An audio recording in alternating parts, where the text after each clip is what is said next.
But I'm very excited today because my good friend Dr. Karlyn is here. Many of you know her. She has been on the front lines for years warning about what is going on in the ground in Minneapolis, and not just in Minneapolis, all over the country. She has been the foremost voice warning not just America, but strongly warning the conservative and the right that they were losing this battle. And she's been exactly right on the streets. So I'm welcoming in Dr. Karlyn to the show. Thank you for joining me, my friend. Hey, thanks so much for having me, Mel. Oh, great to see you. Now, I know you're inundated, so let's just break down. For any of you that don't know Karlyn, she goes back. She's a PhD in organizational structures, to say the least. And she has been able to put together this map and this vision of what is going on in our country. And it's much more serious than you think. So, Karlyn, let's talk a little bit about where you started and what we're seeing right now on the streets and what people should actually know is the truth of what is going on the ground. Yeah, what people need to know is that the left started doing anti-ICE organizing essentially right when Trump took office, because for a couple of years prior, leading up to Trump getting elected for a second term, the left had been focused almost entirely on pro-Palestine, pro-Palestine, pro-Palestine. But the left always takes advantage of an opportunity in order to recruit and radicalize more people to the far left. And when I say far left, just to be really clear, I'm not talking about Democrats. I'm not talking about liberals. I'm not talking about progressives. I'm talking about real communists and revolutionary socialists that are trying to overthrow the government. That is a real thing, and we need to be very clear about the distinction between those groups. So the left always takes advantage of an opportunity to try to pull people away from the Democratic Party, or what they considered to be, they actually considered Democrats to be fascists. They pulled them away to try to radicalize them to the far left. Well, when Trump got reelected, the biggest opportunity the left saw, and again, this was right from the very beginning, was attacking him over mass deportations, because that was one of Trump's big promises in the campaign. And so they started doing anti-ICE organizing almost like pretty much immediately upon Trump taking office. And in the first several months, it was pretty small. And a lot of people on the conservative right were making fun of it. They were making fun of these people who were showing up to do these protests at the ICE facilities or at the Tesla facilities or anything like that. It started off small, and then it just kept getting bigger and bigger and bigger. And the first time we saw an explosion was in June of last year with the Los Angeles riots. But guess what? Trump didn't do anything to stop it. Like, literally nothing was done to push back on the left. So it just keeps compounding and compounding and compounding. And that leads us to where we are today with the situation in Minneapolis. But now that is being exported all over the country. And we are about to start seeing just like a mass amount of chaos in pretty much every major American city. Yeah, absolutely. Now, is there a foreign component here? Is there a funding component? You've been very good at explaining that this is not centralized by design, but is there, who is on the ground besides, obviously, protesters? It seems a little bit more organized, a little more dangerous. Is there, where's the money coming from? And is there a foreign influence involved, as people keep asking?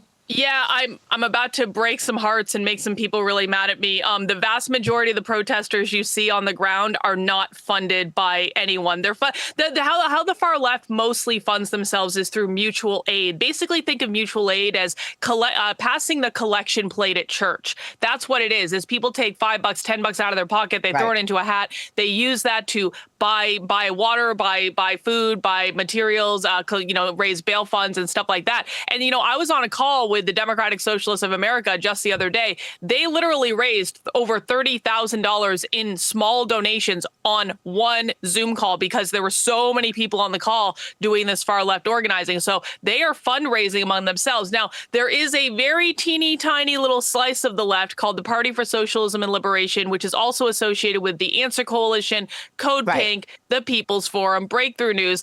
That very tiny little slice does have a single connection to the CCP in terms of funding. But what people also need to understand about that is that funding only goes to the PSL at the national level. It does not go out to the local branches.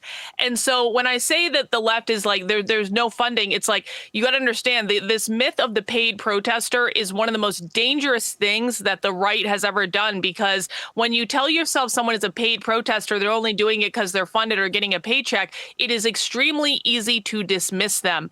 These are very serious ideologues that have absolutely no problem going out in the dead of winter for hours and hours and hours every single day, because they literally believe that they are saving humanity and liberating us all from capitalism.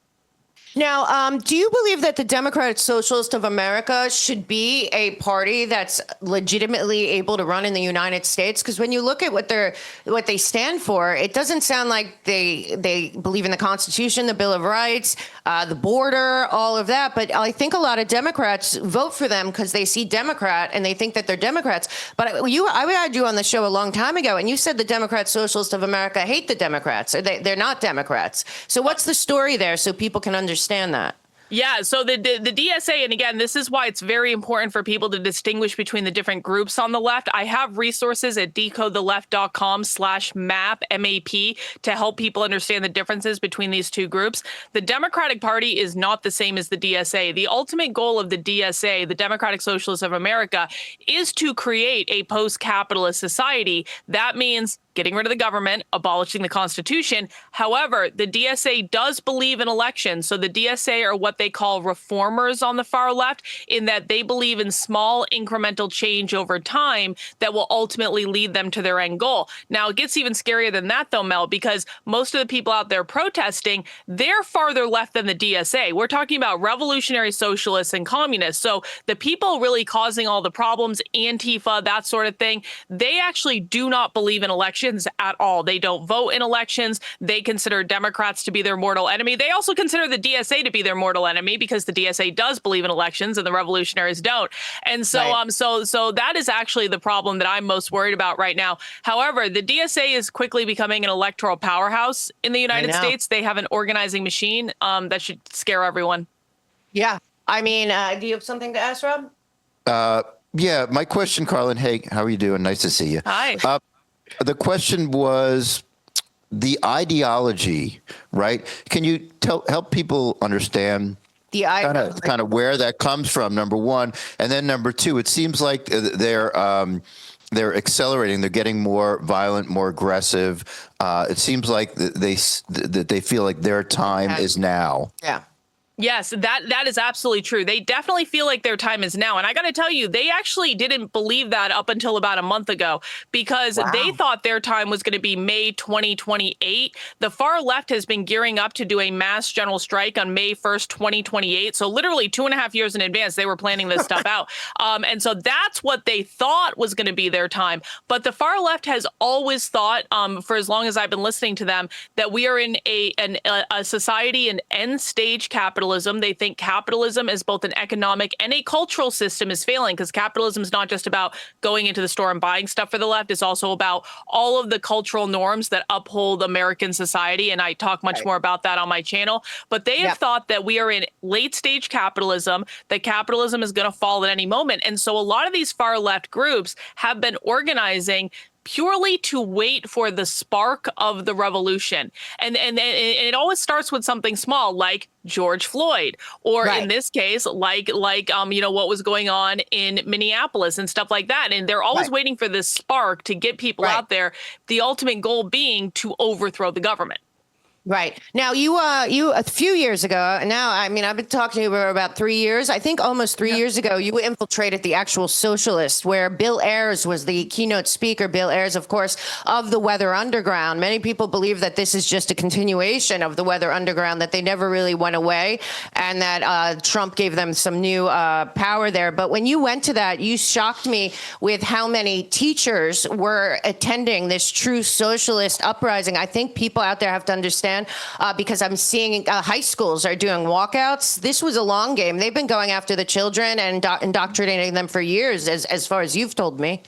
Yeah, that is 100% right. Every socialist and far left event I go to, there are tons of teachers there. I mean, you guys, and this is again another kind of like really dangerous lie that the right tells them stuff. The left doesn't have jobs. No, they do have jobs. They control the labor unions. Like, how do they control the labor unions if they don't have jobs? They control K through 12 education. How do they do that if they don't have jobs? And so, yeah, there are a lot of teachers involved in this. In fact, just last night, I infiltrated a call with the Sunrise Movement, which is one of the farther left youth movements. And I'm going to be releasing some recordings today. Guess who was one of their speakers? Becky Pringle, the head of the National Education Association, the largest union in the country, the largest teachers union in the country.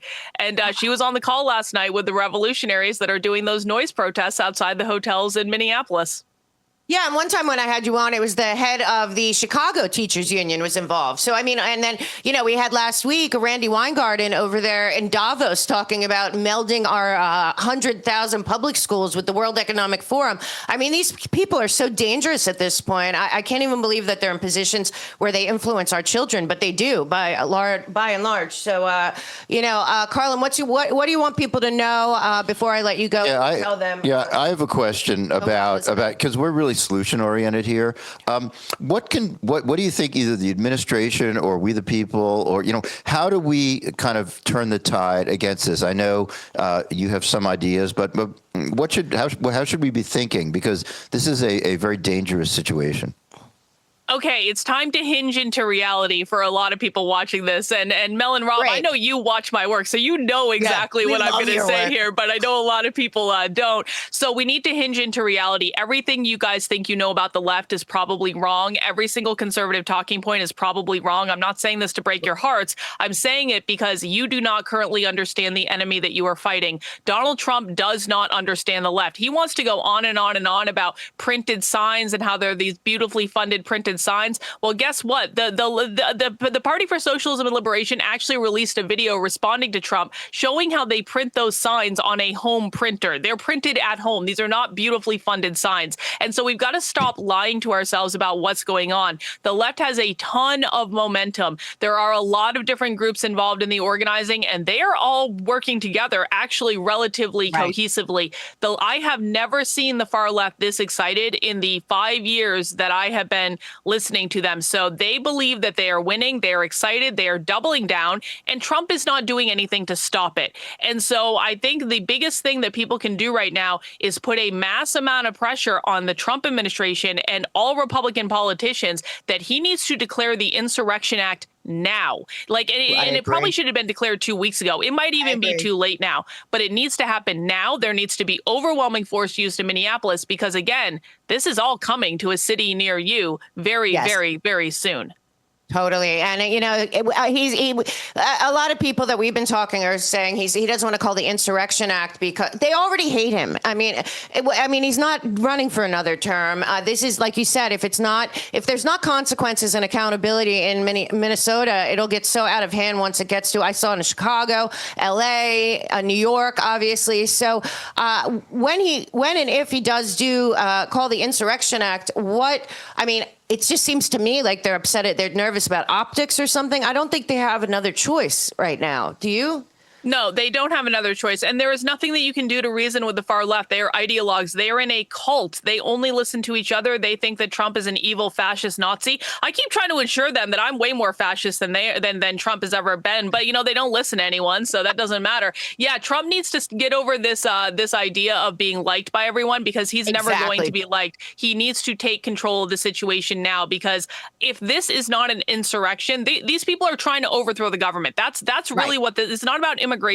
It's not about people dying at the hands of ICE. This is about overthrowing the government. And if Trump doesn't get his hands around this, we might all live through a Marxist revolution. Who knows? Yeah, well, I'm not going to do that. And thank God for you because you taught us so much. And I have to say, in the beginning, like 3 or 4 years ago when we found you, we used to watch your shows because they were hilarious.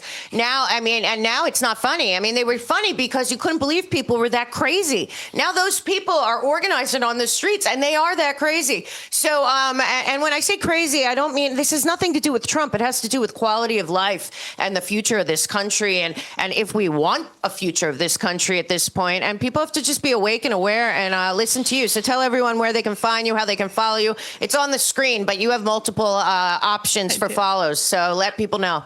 I do. I have a lot of different websites. The very best place to start is my Substack, Karlyn, Karlyn.substack.com. If you're new to my work, there's a button on the homepage that says new to my work. Start there. Go start there. You can also find me on YouTube, Rumble, Kick, and X streaming every day at 5 p.m. At a minimum. And I am doing a lot of heavy protest coverage. So just look up my name and you'll find me and come watch the protests with us. And I'll teach you everything I know about the left. Oh, you are so good. I mean, Donald Trump's administration should call you and fly you there tomorrow. But I got to tell you, you have been fearless and on the front lines, and you have been right over and over. And I'm really grateful that you came and shared this with my audience today and me. Just stay safe, because very few people have the ability to go in and infiltrate quite like you have. And it's been a real help, I believe, to this country. So thank you so much, Karlyn, and we'll see you again. Thank you. Thank you. Make sure you tune in to Mel K in the mornings at 12 Eastern every single day. We are doing a daily news show that'll keep you up to date with the things you're not getting anywhere else. The Mel K in the morning show is your place to get morning news daily. Whispers of freedom loud in the night, anonymous fighters ready to ignite. They hack the code, crack the chains, endless courage runs through their veins. Dancing in the digital light they go, for justice and truth their actions flow.